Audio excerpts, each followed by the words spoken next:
Hey everyone, and welcome back to the channel. Today, we're diving into a really provocative idea. What if I told you that without the militaristic, stoic, and frankly anti-intellectual society of Sparta, we might not have had Plato or Aristotle? I know, it sounds completely backward. Athens was the cradle of democracy and philosophy, while Sparta was the land of warriors. But stick with me, because history is full of these fascinating ironies.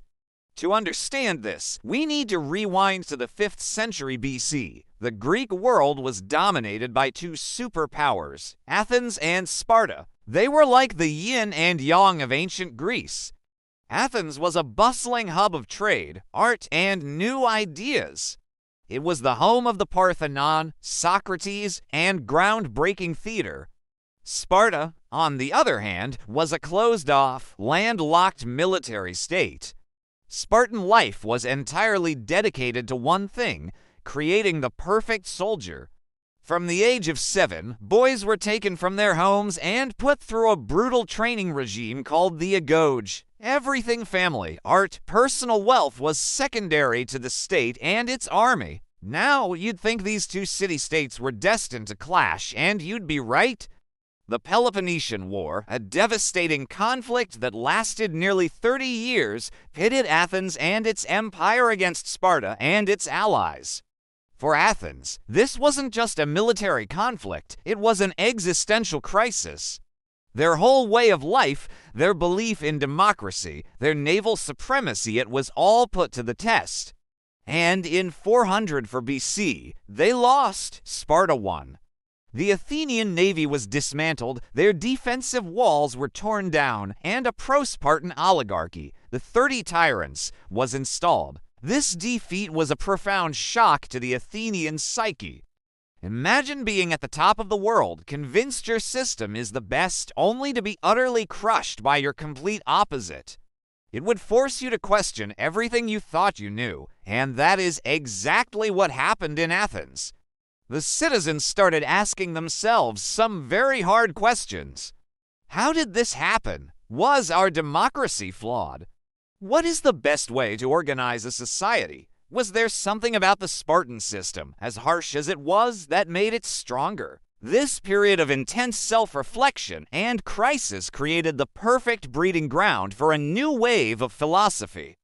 And right at the center of it was a young man who had lived through it all, Plato. Plato was an aristocrat, and he had witnessed the chaos of the war's end, the failure of the democracy, and the brutal rule of the 30 tyrants. He was deeply disillusioned. He saw the democracy that had condemned his mentor, Socrates, to death. He saw the instability and the emotional decision-making of the masses, and he started to look for an alternative. This is where Sparta becomes crucial. For Plato and many other Athenian thinkers, Sparta wasn't just an enemy, it was a fascinating case study. Here was a society that valued order, discipline, and the collective good above all else. In Sparta, individuals served the state, not the other way around. The rulers, the two kings, and the council of elders were guardians of a rigid, unchanging tradition. There was no room for the kind of political chaos that Plato saw in Athens. Now, let's be clear, Plato wasn't a Spartan fanboy. He would have hated the lack of intellectual freedom and artistic expression in Sparta. But he was deeply impressed by their unity and stability. He saw in Sparta a blueprint for a society built on principle, not on the shifting whims of the public. This fascination is all over his most famous work, The Republic. When Plato describes his ideal city, Callipolis, what does it look like? It's a society with a rigid class structure. You have the philosopher kings at the top, the wise and rational rulers. Below them are the auxiliaries, or the guardians, a warrior class dedicated to defending the state. And at the bottom are the producers, the farmers, and craftsmen. Does that sound familiar? The guardian class, in particular, bears a striking resemblance to the Spartans. They live communally, they don't own private property, and their education is focused on physical and moral training to make them brave and disciplined defenders of the state.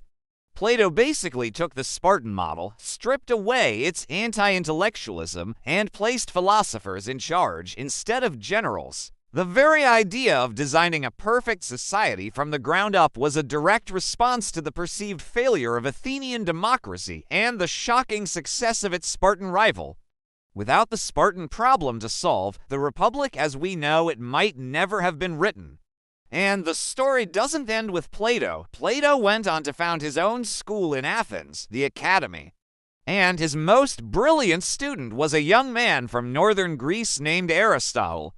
Aristotle spent 20 years at the Academy, absorbing, debating, and eventually challenging Plato's ideas. While Plato was an idealist, dreaming of a perfect world of forms, Aristotle was a pragmatist. He was interested in the world as it actually was. So, what did Aristotle do? He set out to analyze everything. He wrote about biology, physics, ethics, logic, and, crucially for our story, politics.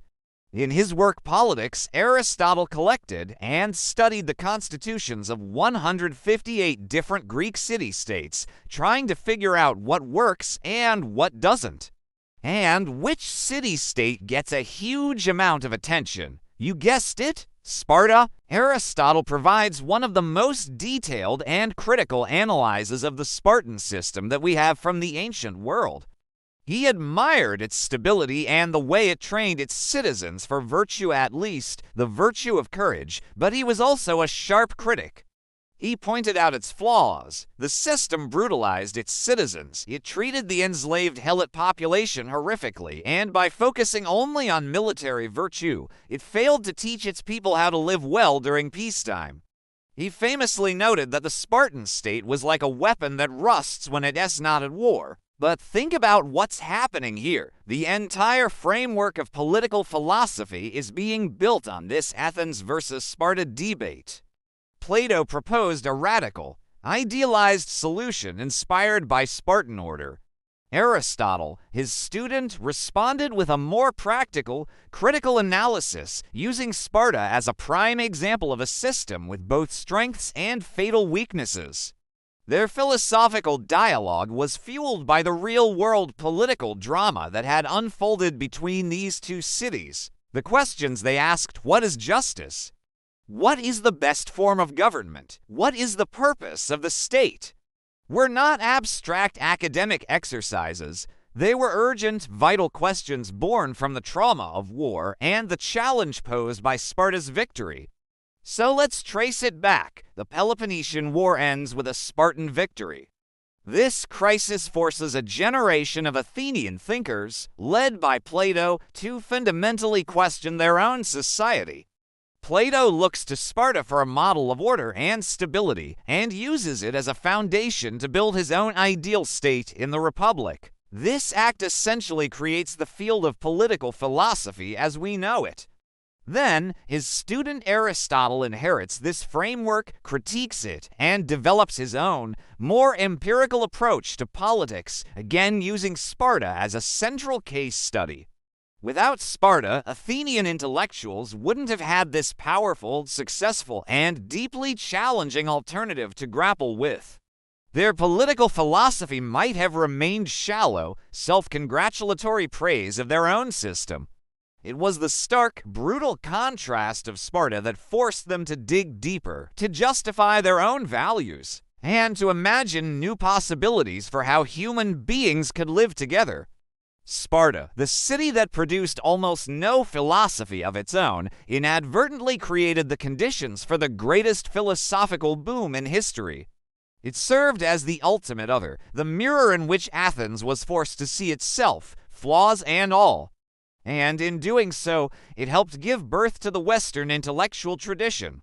It's a powerful reminder that sometimes our greatest growth comes not from comfort and consensus, but from confronting ideas and realities that challenge us to our very core. The ghosts of those disciplined Spartan soldiers march through the pages of Plato and Aristotle, and their legacy, ironically, is a world of ideas they themselves would have never understood or valued.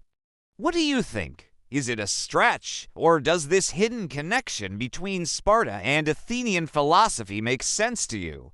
Let me know your thoughts down in the comments. I'd love to hear what you think. If you enjoyed this deep dive into ancient history, please give the video a thumbs up and don't forget to subscribe and hit that notification bell so you don't miss our next exploration. Thanks for watching, and I'll see you in the next one.